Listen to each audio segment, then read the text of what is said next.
Praise the lord. హల్లెలూయా. దేవుని నామానికి స్తోత్రాలు. మీ అందరికీ నా వందనాలు తెలియజేస్తున్నాను.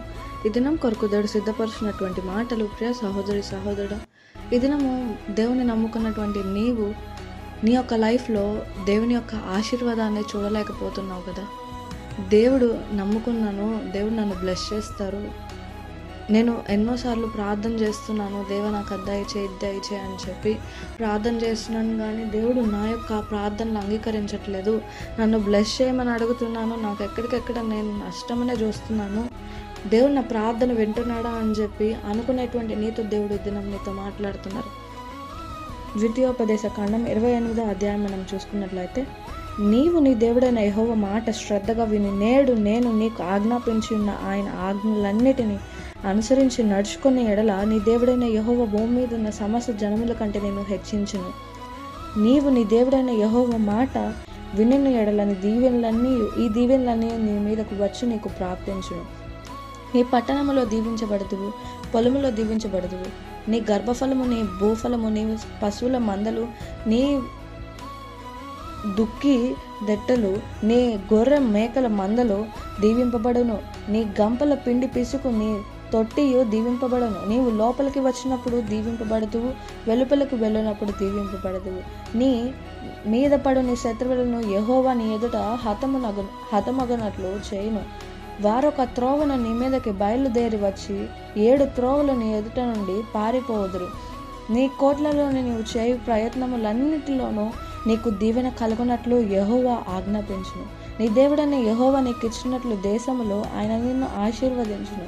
నీవు నీ దేవుడైన యెహోవా ఆజ్ఞలను అనుసరించి ఆయన మార్గంలో నడుచుకునే నా ఎడల యెహోవా నీకు ప్రమాణం చేసి ఉన్న ఆయన తనకు ప్రతిష్ట జనముగా నిన్ను స్థాపించును. హల్లెలూయా. ఈ మాటలు వింటున్నటువంటి ప్రియ సహోదరి సహోదరుడా, నీ యొక్క లైఫ్లో ఇప్పటి వరకు ఆశీర్వాదాలని నువ్వు చూడలేకపోతున్నావు కదా. నీ యొక్క పరిస్థితుల్లో మార్పు అనేది ఉండట్లేదు కదా. ఏ అడుగు తీసినా కానీ అక్కడ నీవు నష్టమనే చూస్తున్నావు కదా.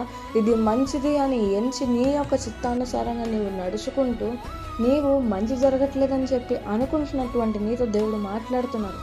మొదటిగా నీవు ఆయన ఇచ్చినటువంటి ఆయన ఆజ్ఞలను నీవు పాటించి నీ యొక్క లైఫ్కి అప్లై చేసుకుంటూ నడిచేటువంటి వ్యక్తిగా ఉన్నావా? ఒకసారి పరిశీలన చేసుకో. ఎందుకనంటే దేవుడు అన్ని బైబిల్ గ్రంథంలో రాసి ఉంచారు. నీవు పుట్టక మునిపే ఆయన నిన్ను ఎట్లా బ్లెస్ చేయాలి, ఎట్లాగా నీ యొక్క లైఫ్ని ఆయన మహిమకరంగా నడిపించుకోవాలి అని చెప్పి ప్రతిదీ ఆయన నీ పుట్టక మునిపే నీ యొక్క లైఫ్ని ఆయన మొత్తం రెడీగా ప్లాన్ చేసి పెట్టారు. కానీ దేవుడు ఒకటే ఎక్స్పెక్ట్ చేస్తున్నారు, ఏంటంటే నీ ఒబీడియన్స్. నువ్వు ఆయన మాట వింటావా లేదా అని చెప్పి ఆయన ఒకటే కోరుకుంటున్నారు నీ నుండి. బట్ నీ నుండి ఆయన అది ఎక్స్పెక్ట్ చేస్తుంటే నీవు మాత్రం ఆయన ఎక్స్పెక్టేషన్స్ని నీవు తీసిపడేస్తున్నావు. ఎందుకనంటే నీ యొక్క లైఫ్లో దేవుని నమ్ముకున్నానంటూ మ్యాక్సిమం 99.9% నీ యొక్క సొంత చిత్తాన్ని మాత్రమే నెరవేరుస్తుంది. ఎందుకనంటే నీ యొక్క హార్ట్ చెప్పినటువంటి మాట, బ్రెయిన్ చెప్పినటువంటి మాట, నీ యొక్క సొంత చిత్తాన్ని తీసుకొచ్చి నెరవేరుస్తున్నావు తప్ప నీవు దేవుని మాటకి లోబడినటువంటి ప్రజలుగా నీవు ఉన్నావని చెప్పి దేవుడు మాట్లాడుతున్నాడు. అందుకోసమే నీవు ఎక్కడ చూసినా కానీ నష్టమనే చూస్తున్నావు. ఆశీర్వాదం అనేది నీ లైఫ్లో లేదు. ఎక్కడ ఏది చేసినా కానీ నీకు వ్యతిరేకంగానే జరుగుతుంది.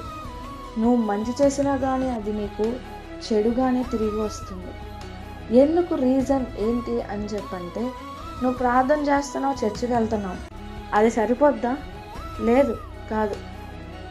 వాటికి ప్రార్థన చేసుకుంటున్నావు, చర్చికి వెళ్తున్నావంటే నీలో ఒక చేంజ్ అనేది రావాలి.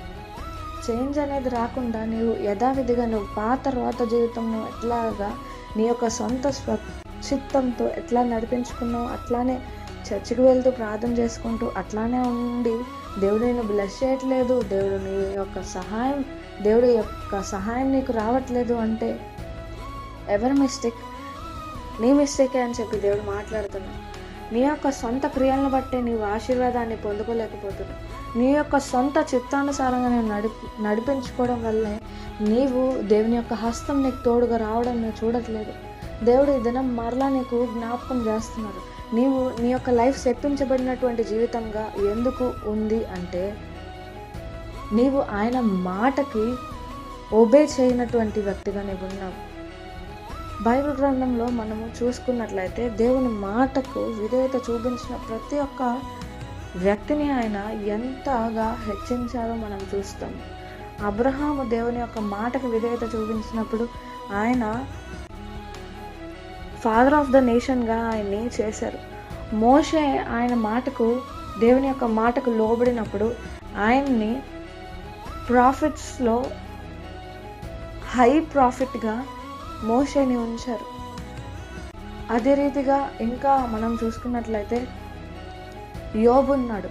యోబు దేవుని యొక్క మాట అనుసారంగా దేవుడు తనకిచ్చినటువంటి ప్రతి ఒక్క మాట ఆజ్ఞానుసారము యోబు తన యొక్క జీవితాన్ని కొనసాగించినప్పుడు తనకి ఒక పరీక్ష వచ్చినప్పుడు ఆ పరీక్షలో కూడా తన యొక్క నీతిని దేవుని ఎడల కనపరుచుకుంటూ ఉన్నారు. తన యొక్క భక్తి ఎంతలా ఉంది, ఎంతలాగా తను దేవుని ప్రేమిస్తున్నాడు, ఎంతలాగా విధేయత చూపిస్తున్నాడో యోబు ఎంత నష్టం కలిగినా కానీ త్రిప్పిపోయినటువంటి వ్యక్తిగా లేడు. తన యొక్క నీతిని కోల్పోయినటువంటి వ్యక్తిగా లేడు. స్థిరమైనటువంటి నీతిని, స్థిరమైనటువంటి విధేయతను చూపిస్తూనే ఉన్నాడు. బట్ నీ యొక్క స్థితి ఎట్లా ఉందంటే, చిన్నదేది జరిగినా కానీ